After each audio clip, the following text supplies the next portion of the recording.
I brought to the family an understanding of purpose. Purpose has no end and is often confused with goals. You serve purpose all of your life. So the question was, what is your purpose? What is our collective purpose? A person deliberately serves a negative or a positive purpose, or by not choosing, by default, serves a negative purpose. Positive purpose includes freedom, beauty, light, progress, building, justice, etc. And these forces all work together. Purpose is not what you believe or desire, it's what you do. Purpose is judged by your actions. So we studied the positive principles as a part of our monthly meeting. We chose beauty and light because theater, even in tragedy, can bring so much beauty into the light. We served freedom and justice because any force not free destroys itself. Good imprisoned becomes evil. I had also been raised surrounded by poverty, but nested in unconditional love. So I had that understanding to share that as well. Between the 3 classes per week and almost daily rehearsals, we were together what seemed like all of the time. We quickly realized that our ability to love each other without fear was critical to our development and success. In the early years, we found that we were increasingly intimate with one another. We had a rule that prohibited fraternization within the company, and every breakup or betrayal would send the whole family into a tizzy. We knew that that was the road to perdition, but we were too young and immature for that to work. You can't police grown people's relationships. So we compromised and tried to keep our heads when problems arose. They often did. But we addressed them with honesty, the fearless pursuit of honesty which allowed us to bring the truth, which is beauty, into the light. We did not walk around it and hope somebody else would clean it up, or maybe the smell would just go away in time. No, we were confrontational. When you practice unconditional love, confrontation is not a bad thing. It's step 1 to growth. I'm a gardener, so I'd liken it to a seedling. A seedling will grow amidst the rocks. It pushes its shoulders up and up and up and up because it knows the light is on the other side. And I will stand in the light and I will grow, and I'm not afraid of a little dirt.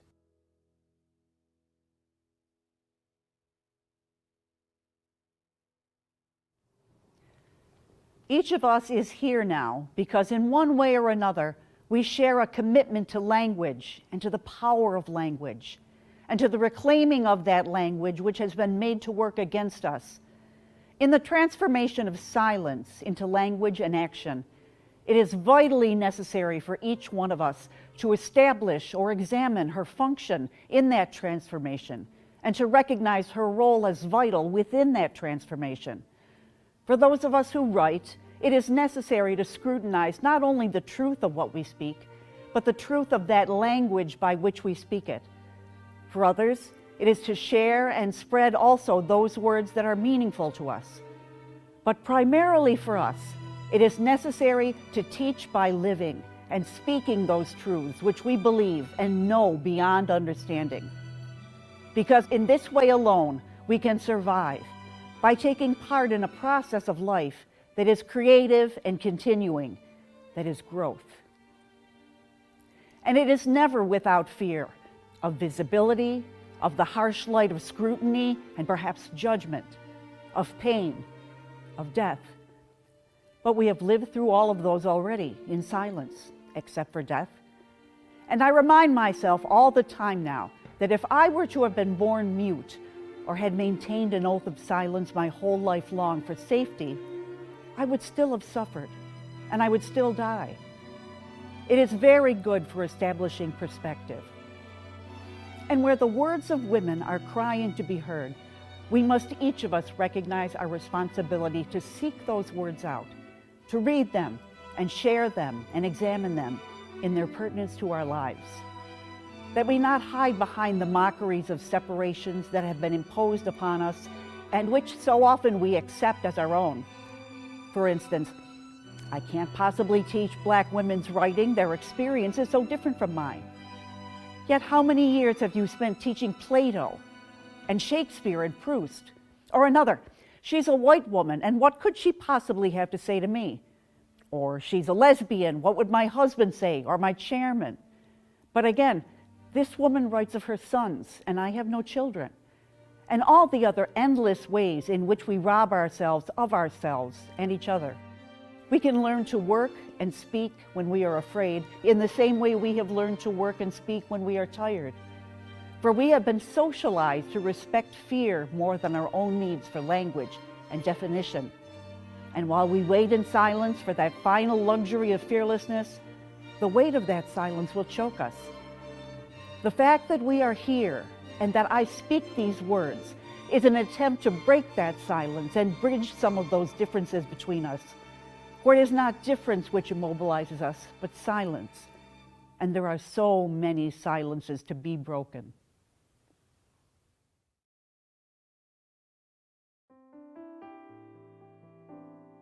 The arm of the Lord is not shortened, and the doom of slavery is certain. I, therefore, leave off where I began, with hope, while drawing encouragement from the Declaration of Independence, the great principles it contains, and the genius of American institutions. My spirit is also cheered by the obvious tendencies of the age. Nations do not now stand in the same relation to each other as they did in ages past. No nation can now shut itself up from the surrounding world and trot around the same path of its fathers without interference. There is a time when such could be done. Long-established customs of hurtful character could formally fence themselves in and do their evil work with social impunity. Knowledge was then confined and enjoyed by the privileged few. But a change has now come over the affairs of mankind. Walled cities and empires have become unfashionable. The arm of commerce has borne away the gates of the strong city. Intelligence is penetrating the darkest corners of the globe. It makes its pathway over and under the sea, as well as on earth. Wind, steam, and lightning are its chartered agents. Oceans no longer divide, but link nations together. From Boston to London is now a holiday excursion. Space is comparatively annihilated. Thoughts expressed on one side of the Atlantic are distinctly heard on the other. The far off and almost fabulous Pacific rose in grandeur at our feet. The celestial empire, the mystery of ages, is being solved. The fiat of the Almighty, let there be light, has not yet spent its force. No abuse, no outrage, whether in taste, in sport, or avarice, can now hide itself from the all-pervading light. The iron shoe and crippled foot of China must be seen in contrast with nature. Africa must rise and put on her yet unwoven garment. Ethiopia shall stretch out her hand unto God.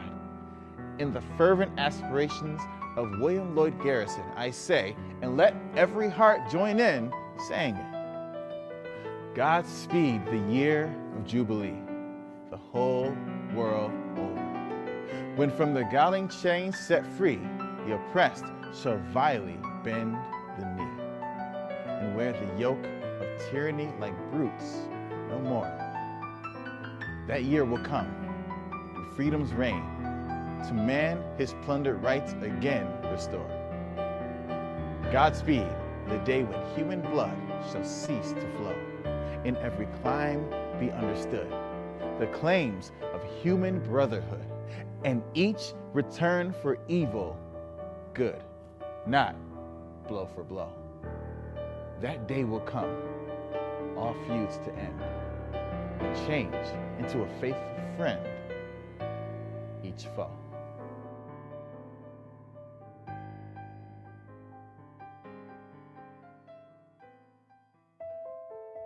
A rock, a river, a tree, host to species long since departed, marked the mastodon, the dinosaur, who left dried tokens of their sojourn here on our planet floor.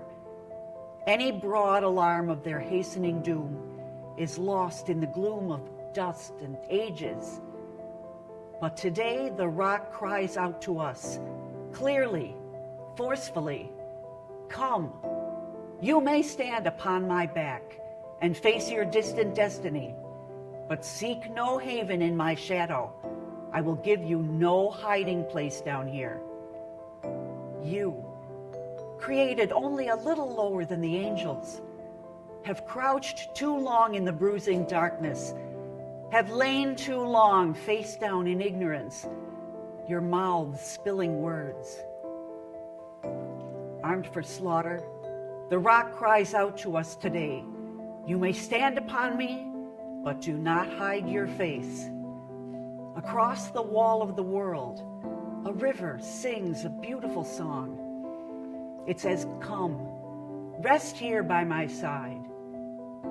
Each of you, a bordered country, delicate and strangely made proud, yet thrusting perpetually under siege, your armed struggles for profit have left collars of waste upon my shore, currents of debris upon my breast. Yet today I call you to my riverside.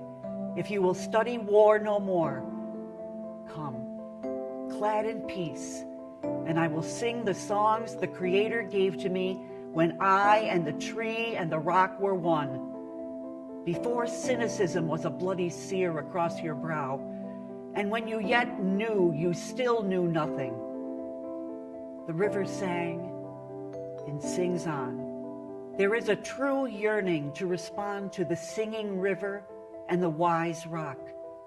So say the Asian, the Hispanic, the Jew, the African, the Native American, the Sioux, the Catholic, the Muslim, the French, the Greek, the Irish, the rabbi, the priest, the sheik, the gay, the straight, the preacher, the privileged, the homeless, the teacher. They hear. They all hear the speaking of the tree. They hear the first and last of every tree speak to humankind today. Come to me, here beside the river. Plant yourself beside the river. Each of you, descendant of some passed-on traveler, has been paid for. You, who gave me my first name. You, Pawnee, Apache, Seneca. You, Cherokee Nation, who rested with me, then forced on bloody feet, left me to the employment of other seekers, desperate for gain, starving for gold. You, the Turk, the Arab, the Swede, the German, the Eskimo, the Scot.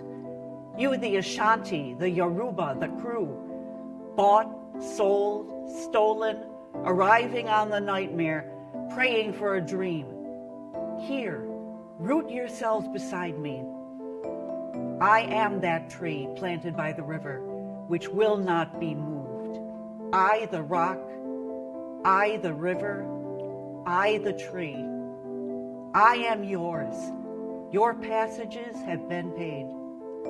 Lift up your faces. You have a piercing need for this bright morning dawning for you. History, despite its wrenching pain, cannot be unlived, but if faced with courage, need not be lived again. Lift up your eyes upon this day breaking for you. Give birth again to the dream. Women, children, men, take it into the palms of your hands. Mold it into the shape of your most private need. Sculpt it into the image of your most public self. Lift up your hearts. Each new hour holds new chances for a new beginning. Do not be wedded forever to fear, yoked eternally to brutishness. The horizon leans forward, offering you space to place new steps of change. Here, on the pulse of this fine day, you may have the courage to look up and out and upon me, the rock, the river, the tree, your country. No less to Midas than the mendicant, no less to you now than the mastodon then. Here, on the pulse of this new day, you may have the grace to look up and out and into your sister's eyes and into your brother's face, your country, and say simply, very simply, with hope, good morning.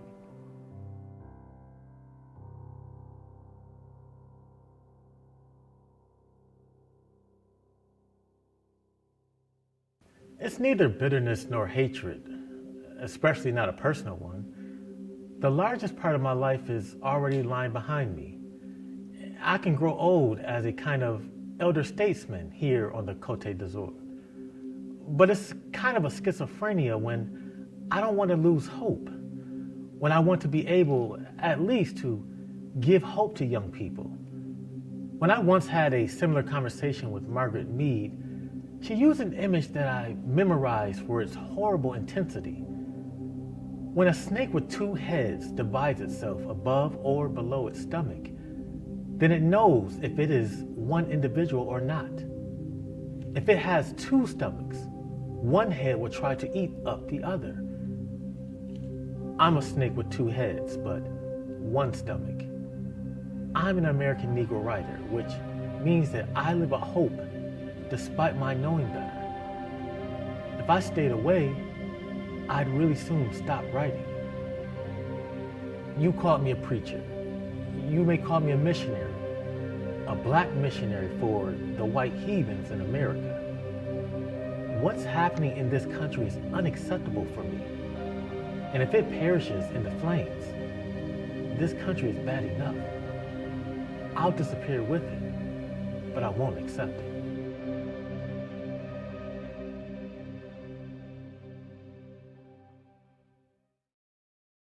Unlike the others commemorated in this place, Dr. Martin Luther King Jr. was not a president of the United States. At no time in his life did he hold public office. He was not a hero of foreign wars. He had never had much money, and while he lived, he was reviled at least as much as he was celebrated. By his own accounts, he was a man frequently racked with doubt, a man not without flaws, a man who, like Moses before him, more than once questioned why he had been chosen for so arduous a task. The task of leading a people to freedom, the task of healing the festering wounds of a nation's original sin. And yet, lead a nation he did. Through words, he gave voice to the voiceless. Through deeds, he gave courage to the faint of heart. By dint of vision and determination, and most of all, faith in the redeeming power of love, he endured the humiliation of arrest, the loneliness of a prison cell, the constant threats to his life, until he finally inspired a nation to transform itself and begin to live up to the meaning of its creed. Like Moses before him, he would never live to see the promised land. But from the mountaintop, he pointed the way for us, a land no longer torn asunder with racial hatred and ethnic strife. A land that measured itself by how it treats the least of these. A land in which strength is defined not simply by the capacity to wage war, but by the determination to forge peace. A land in which all of God's children might come together in a spirit of brotherhood. We have not yet arrived at this longed-for place. For all the progress we have made, there are times when the lands of our dreams recedes from us, when we are lost, wandering spirits, content with our suspicions and our angers, our long-held grudges and petty disputes, our frantic diversions and tribal allegiances. And yet, by erecting this monument, we are reminded that this different, better place beckons us, and that we will not find it across distant hills or within some hidden valley, but rather we will find it somewhere in our hearts.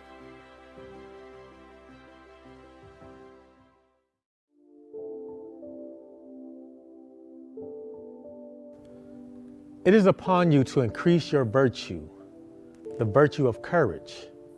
It is upon you. You will be challenged mightily, and you will fall many times. But it is important to remember that it may be necessary to encounter defeat. I don't know. But I do know that a diamond, one of the most precious elements in this planet, certainly one in many ways, the hardest, is the result of extreme pressure and time. Under less pressure, it's crystal. Less pressure than that, it's coal. Less than that, it's fossilized leaves are just plain dirt. You must encounter, confront life.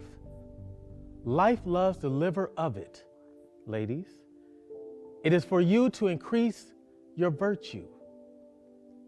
There is that in the human spirit which will not be gunned down even by death. There is no person here who is over 1 year old who hasn't slept with fear or pain or loss or grief or terror. And yet we have all arisen, have made whatever absolutions we were able to or chose to, dressed and said to other human beings, "Good morning. How are you?" "Fine, thanks." Therein lies our chance toward nobleness. Not nobility, but nobleness. The best of a human being is in that ability to overcome. Still I rise. You may write me down in history with your bitter, twisted lies. You may tread me in the very dirt, but still, like dust, I'll rise. Does my sassiness upset you? Why were you beset with gloom?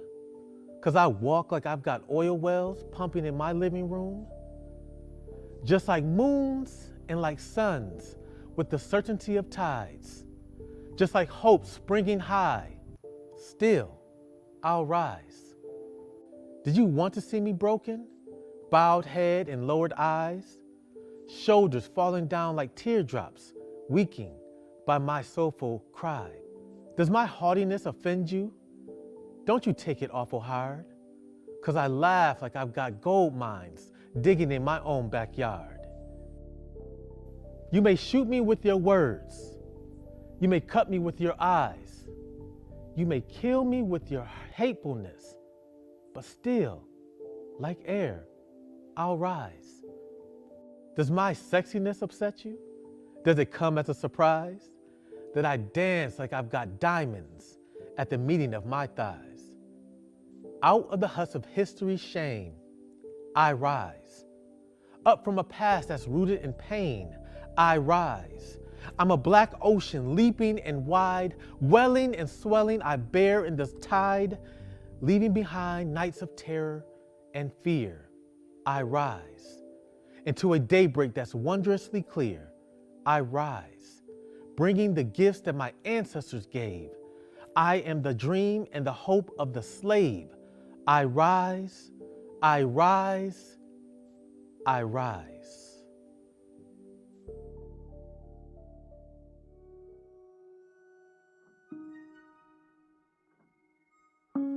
I know what the caged bird feels. Alas, when the sun is bright on the upland slopes, when the wind stirs soft through the springing grass, and the river flows like a stream of glass, when the first bird sings, and the first bud opens, the faint perfume from its chalice steals, I know what the caged bird feels. I know why the caged bird beats his wing, till its blood is red on the cruel bars, for he must fly back to his perch and cling, when he fain would be on the bough a swing. A pain still throbs in the old scars, and they pulse again with keener sting. I know why he beats his wing. I know why the caged bird sings. Me. When his wing is bruised and his bosom sore, when he beats his bars and he would be free. It's not a carol of joy or glee, but a prayer that he sends from his heart's deep core, but a plea that upward to heaven he flings. I know why the caged bird sings.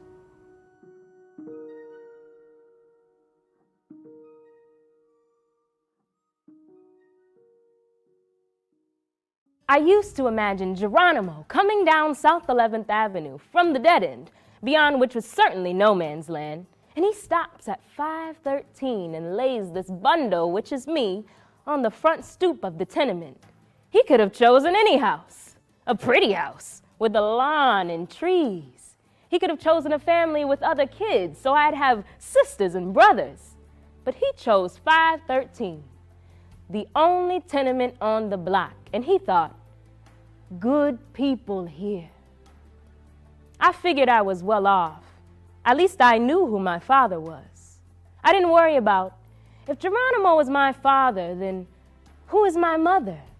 I was immediately reconciled to the idea that he was my father and Ruby was my mother, even though they had never met, and it was me knowing both of them that joined them. Yeah, I figured I was well off. I knew my parents.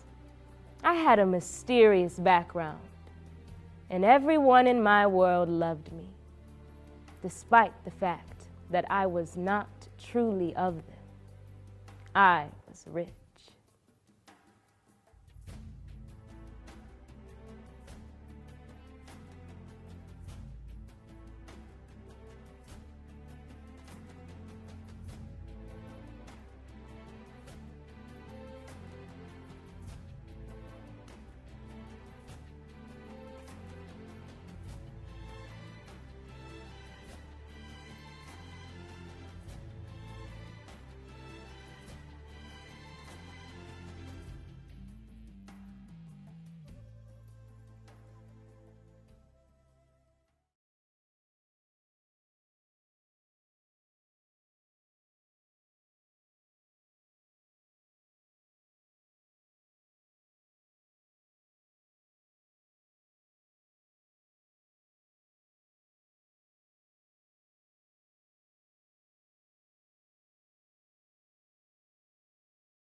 Hello, everyone. Thank you all for joining us this evening for Water in the Desert Part 1.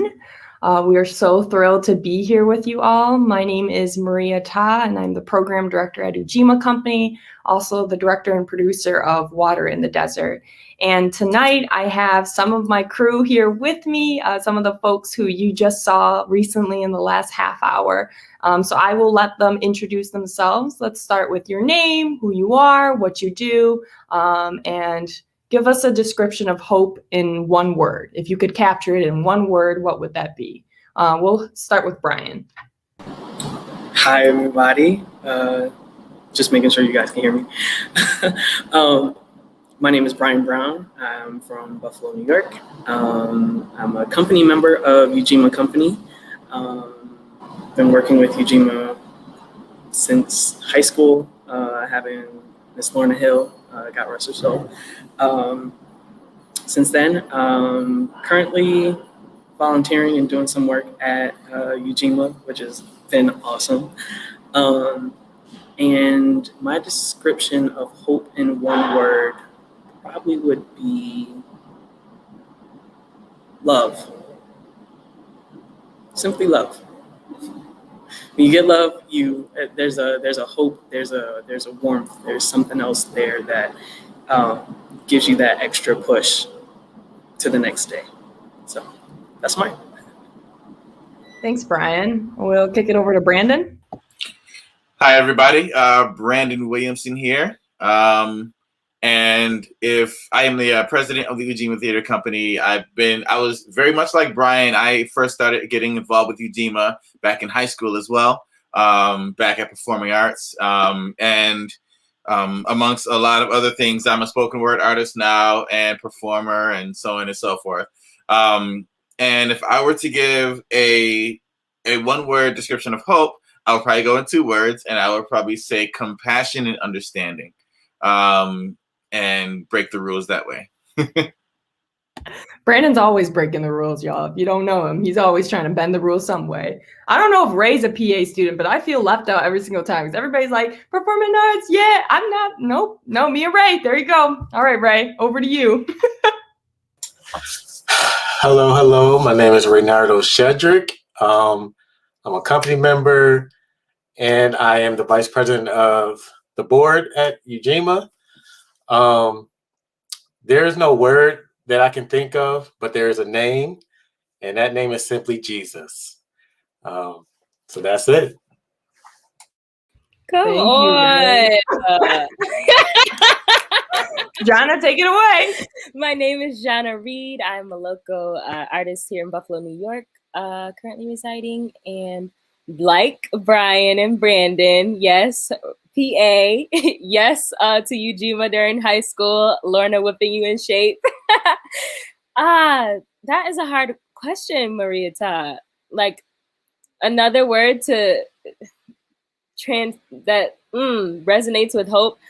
The word resilience came to mind. I was definitely inspired watching this, and that is a word that that came to mind. So I think I'm going to choose that word.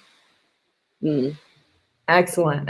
All terrific answers. You guys are all beautifully complex people, and that's why I've asked you to be a part of this project, because a lot of it was trying to interpret many of these pieces into what it feels like for us as individuals and for us as a group of human beings that went through probably one of the toughest years that any of us could have remembered, for a multitude of reasons. So just to give some background on the project itself, it really came out of just simply a conversation that myself and my managing director, Margaret Smith, had over the phone when we heard former President Obama speak for the first time in what seems like years.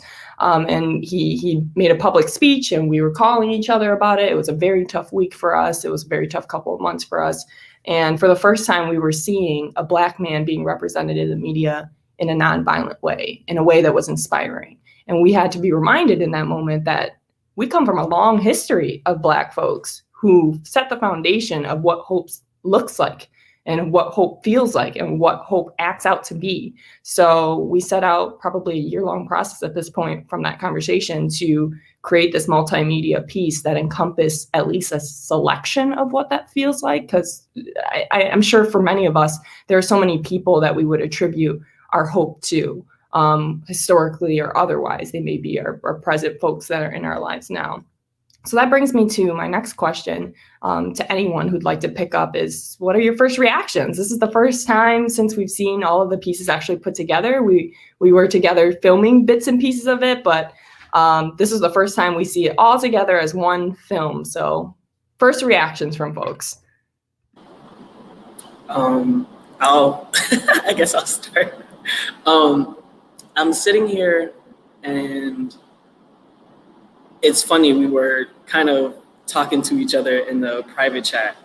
And Maria said, I'm probably gonna cry on this on this talk back, but I think it's gonna be me first, because what an incredible show.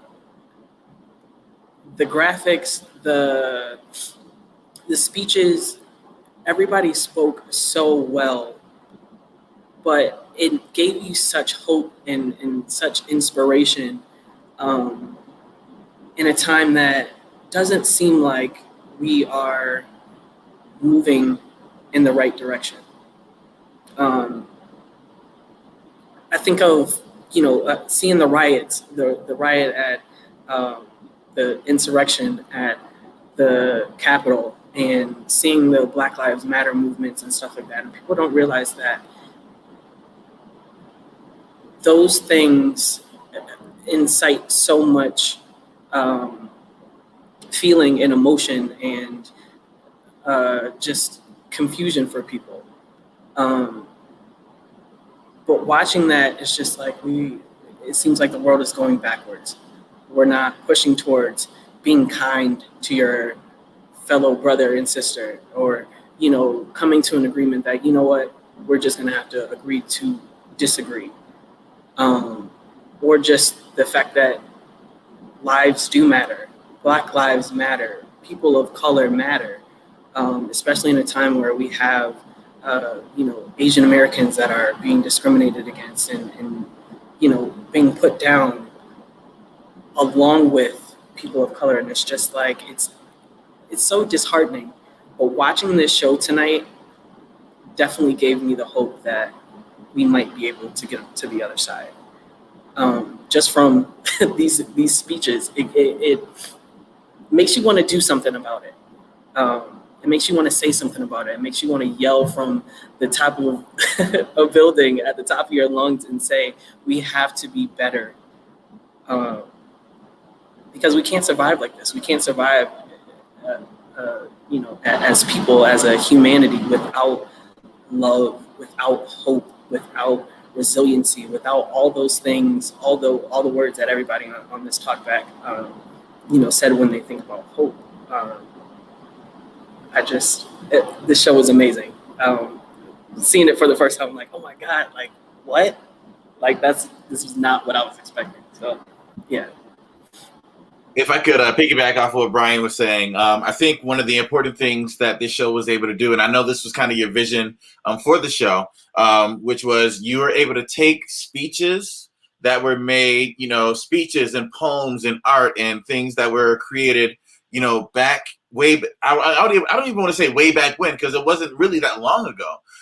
But it was long enough ago that it doesn't necessarily apply to today. But if you take those and take them out of context and take them for the speeches that they are, then everything that was said in the writings still applies. All the things that we're still talking about, all the things that we're dealing with, all the things that we wrestle with, it all still applies to the things that we're dealing with today. And it's interesting because one of the things that Brian was saying was it makes you want to go out and do something. And I think what the speeches do, and it's very similar to kind of how they said in Coraline, which is they don't just tell you that dragons exist, but they tell you that dragons can be defeated. And it gives us that power that, if we keep fighting, if we keep doing this, there is an end to this road. If we can keep pushing towards it, if we keep fighting for it, there is an end to this road. And as long as, we are still creating, we're still bringing the awareness in the speeches and in the art. And, there are still things happening behind the scenes and things happening out front. Everyone's fighting a fight. And it seems like this impossible task that some people just completely try to be blind to, and they'll try to tell you that dragons don't exist when this is a dragon that's sitting right in front of us. As you can see, this dragon thing is in my head because I'm writing a poem about it. It all just comes together, and to be able to see the images and the how it was all brought together from when we recorded it, which is like sitting in a dark room in the theater, staring at Maria and her tablet, and like that process to the completed process. It's an honor to be a part of it, and I'm looking forward to seeing what not only comes from it from the future, but also the students that were working on it as well. I think you all did a great job. Yeah, I'll just interject before we go to Jean and Ray for your reactions here that this was a multi-partner project. So Ujima produced the works and I directed it. But we also worked with Just Buffalo Literary Center and Squeaky Wheel, who provided the videography work from Squeaky Wheel, as well as the written pieces that folks will be hearing tomorrow night if you are joining us for Water in the Desert Part 2, which are works that are written from all of our youth writers from Just Buffalo who attended a series of workshops around this theme of water in the desert, hope in times of desperation or in times of darkness. So truly kudos, because the videography work that you saw, it was shot by youth and it was edited by youth. So that was the whole point, is like, they are our future. They are the future of generations to come. What are they seeing? How are they interpreting the works that are being presented to them? Great. Jana, Ray, any reactions? I thought Ray. Go ahead, Ray. Go ahead. No, I just wanted to say, yeah, first reaction, it was beautiful. We all knew what was going to happen. We knew we were going to, recite some amazing work. We knew that there would be some images put together. We were there and saw the students working, but to see it all put together, the words themselves were very impactful, but the images just complemented the work so well. And then it was great. And to Brian, when you talked about all the craziness that's happened in this unprecedented time, like with Black Lives Matter and the Asian hate and all these crazy things, it makes me think of James Baldwin, my favorite quote from him, that says, "Not everything that is faced can be changed, but nothing can be changed until it is faced." So that's what we're doing right now. It may not seem that our little bit is doing anything, but you know what? We have to do something. And so that's why we're here. So thank you. Yeah, just to even piggyback off of that, like, thank you, Maria Ta, for even inviting me to be a part of this wonderful work. Just like Brian said, like, this is so incredible. I didn't really know what to expect, like, because I didn't see everybody's piece. I mean, yeah, we had our rehearsal and we did like a read through over Zoom, yada yada, and we're like, okay, this is nice. Okay, we're delving into these pieces that are really stirring up what is happening in the world at that time, but also stirring up what's happening in the world today. Like, how can we move forward? What is going on? And I'm just leaving inspired. Like, I definitely honestly want to watch it again, because I just feel like there was so many moments that I'm like, ooh, I need to write that down. Like, I need to remember that for myself so I can lift myself up and remember that I can press forward. There's something that I can do regardless, like, even more than just sharing this piece of work for the mass, but there's something that I can do in my personal life that I can press forward with. So thank you. I'm inspired.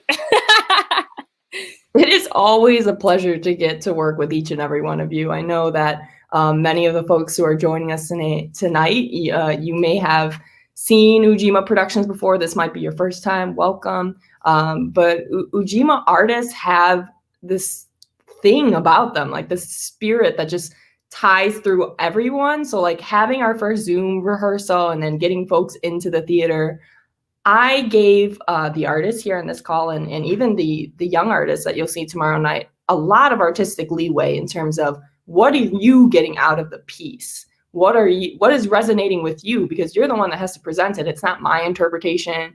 It's not whoever's behind the camera's interpretation. It's you as an artist. What is the thing that's bubbling up for you? And that's became very clear and very, very evident in each of the pieces that we got to record.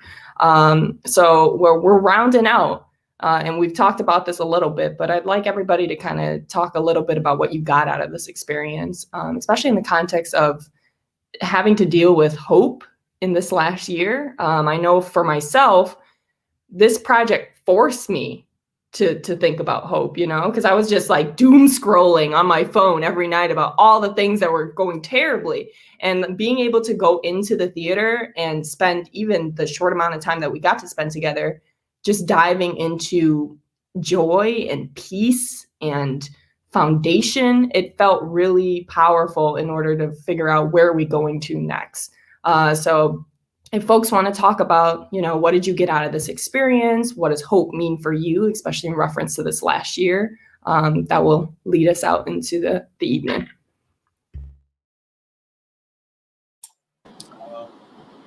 I'll go first. Yeah, very, very powerful pieces. And as Brandon stated, these are pieces that were given to the world years ago, but it's still, like he said, then it was timely when it came out, but even today, it's still timely, because nothing under the sun is nothing new under the sun. So these things still happen. It may be different people doing it. It may be different, pain, fear, racism, all that stuff still is here. But also hope is still here. Love is still here, So we won't be the last people to be fighting for hope and change, and that's why I'm so happy that the young people were involved, because they are going to take our place and they're going to be ones fighting, and then the young ones after them. So yeah, it's awesome.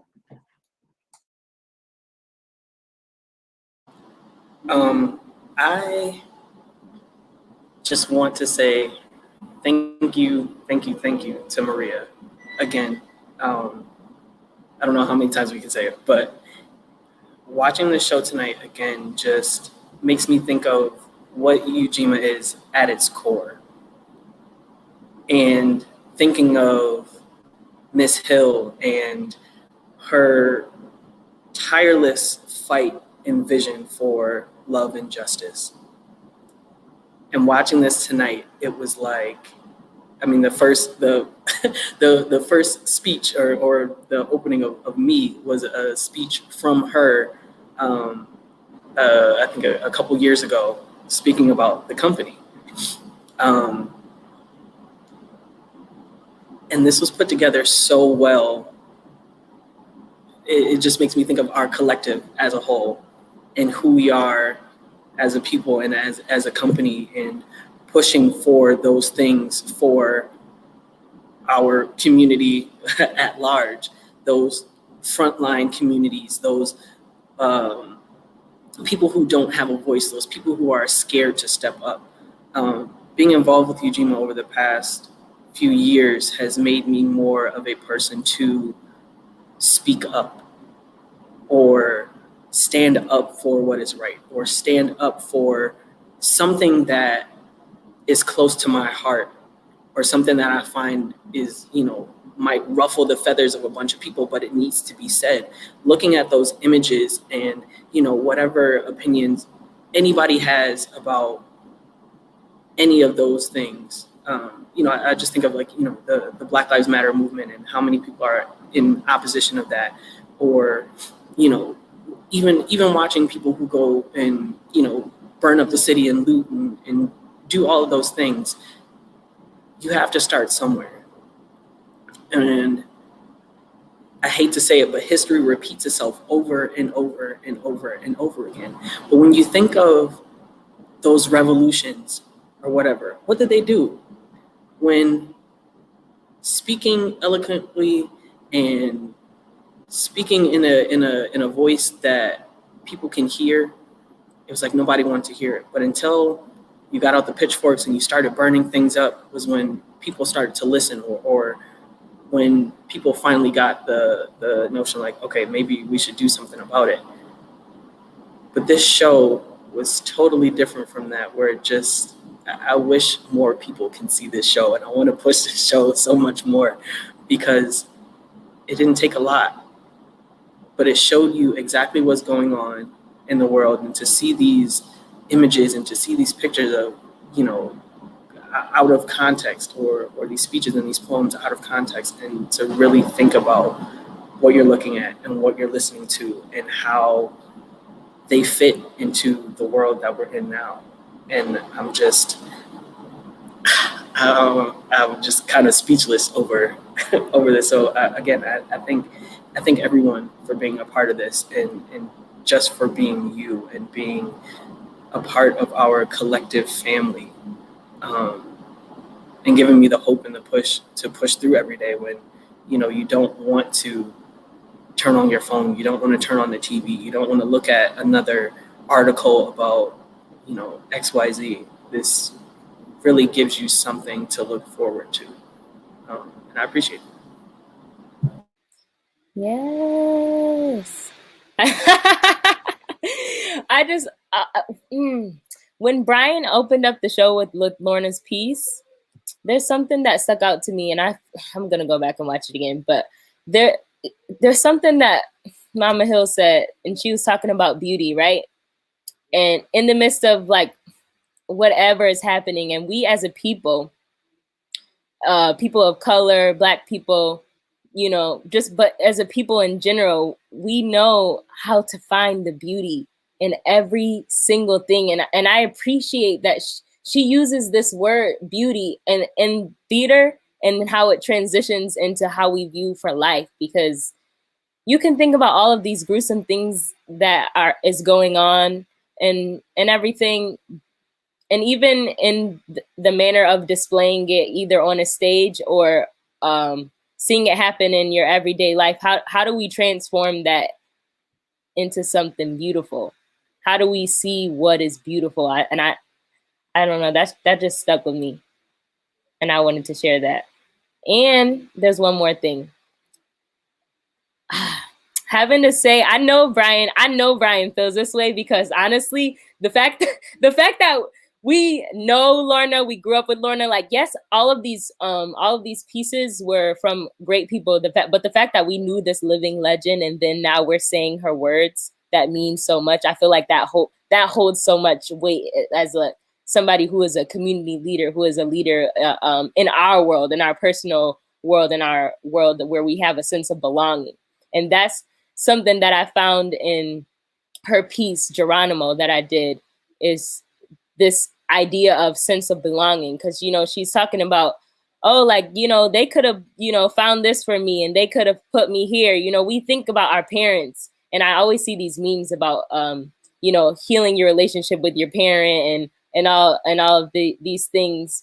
And it's like, we always think of, oh, this could have happened, but everybody's just trying their best to do what they think is best. And her last line is what gets me, because it's like, she's saying, oh yeah, you know, they could have put me at this house. They could have found me a house with some family and kids, so I could have people to play with.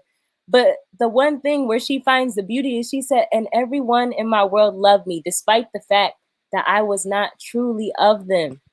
And she says she was rich. Like, she finds that richness, that sense of belonging. And so if we could find that, and I find that in Ujima by being here today, talking with you all, that sense of belonging, that's where my hope is. Thank you. Brandon? Oh, as my computer starts to freeze up a little bit. All right, how about this? Okay, so, and if I were to, I guess, close it out, I would have to start with saying the urgency and importance of, one, the speeches themselves, the poetry that we witnessed. It's amazing, because you're hearing speeches and things that were written in the past that are now being performed with today's energy, that are being performed with today's urgency, and how it kind of comes around full circle. And you have the urgency of what we're going through, and our frustrations, our pains, and our sense of beauty and belonging, all being reflected in someone else's words within our performance. And ultimately, that's ultimately what theater is also. It's putting a little piece of yourself on the stage, as well as, you know, performing someone else's words, and, you know, really trying to make sure your audience connects. So, you know, I distinctly remember in rehearsal doing my speech one way, and Maria's like, no, that's wrong. No, I'm kidding. Obviously, she didn't do that.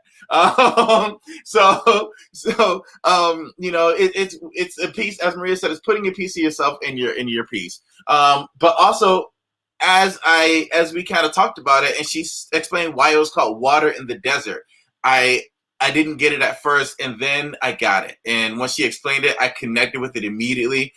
Especially in like the world that we go in, the world that we deal with today, which can be a world of misinformation. It can be a world of drama and people taking perspectives and sides and so on and so forth. And there's just so much negativity surrounding us that every once in a while you need something. When you're surrounded in a desert of negativity, sometimes you need something to refresh you. Sometimes you need something to help, quench your thirst in a sense, or something refreshing that brings you that little hint of joy. And I think this entire thing reminded us, especially with the images, that amongst all the ugliness that's around us, amongst, all the negativity and other stuff, there are still pockets of joy. There are still pockets of uplifting moments. There are still pockets of people dancing and smiling and trying to do their best. There are pockets of people there are pockets of those around everywhere. And as Jana said, and I think it was really important. It's finding beauty. Which is like, as you said, it's something that we as Black folks do all the time. We will find beauty in the ugliest of situations. But taking that moment and finding that beauty, and taking hold of it and just holding onto it for as long as you can, no matter what anyone says, regardless of what the world thinks or what society thinks, just holding onto that beauty and giving it that little bit of that, giving it everything you can. And then, of course, as a poet, being able to read poetry, I always encourage this. I always say this when it comes to poetry. No matter what time in history, if you want to get a pulse of the people, you read the poetry. You get to know the people by reading the poetry. You can read textbooks and things like that. They will tell you who won. They will tell you what happened from the perspective of the winners. Whoever won the war, whoever's in charge, whoever gets to dictate the story. But you can never silence a poet. And you can never silence a poet's story. And so therefore, as the poets of the yesteryear and the poets of today, I will always encourage you all, first you all here, but also everyone at home, start writing your story. If you can write poetry, write some poems. It doesn't have to be the most immaculate, well-written poetry with literary elements and so on and so forth. Just write how you feel. Just write and leave a piece of yourself in history, because before you know it, we could be here reading one of your poems on Water in the Desert version 43. And so, you never quite know what you're going to be looking at. So I encourage you all to write and leave a piece of yourself so that someone else can then be able to tell your story in your own words, and your story isn't told in someone else's. And so that's what I really appreciate about this. So thank you, Maria. Thank you, all of you, for sharing. And of course, for Ray, for his very debonair, very direct performance. I loved how he did that. Thank you, everyone. Amazing, amazing, amazing. Hey, call to action. I'm here for that. So write, folks, write. I know Brandon was talking directly at me because I keep telling him I'm supposed to write things and I I failed to do so. I will continue to try. I can promise I will try. Thank you, everybody, for joining us and for sticking around for our talk back. I can see that many of you did hang out with us for the entirety of this talk back. Thank you, thank you. Water in the Desert Part 2 is tomorrow night at 6 p.m. So please RSVP. If you enjoyed tonight, bring a friend, send an email, tag them in a social media post. Let them know that this is happening. Let them get a good dose of joy, of beauty, of hope. And I'll leave everybody with this notion that I got from actually one of our youth when we were doing an interview for this piece, is that beauty, joy, hope, those types of things, those are resiliency items, okay? They are revolutionary. They are ways for you to resist what is happening in your world. So whatever you do after this, whatever you do after this weekend, whatever you do after Water and Desert is over, use beauty, use hope, and use joy as your revolutionary foundations to move forward. Thank you all and have a great night. We'll see you tomorrow, hopefully.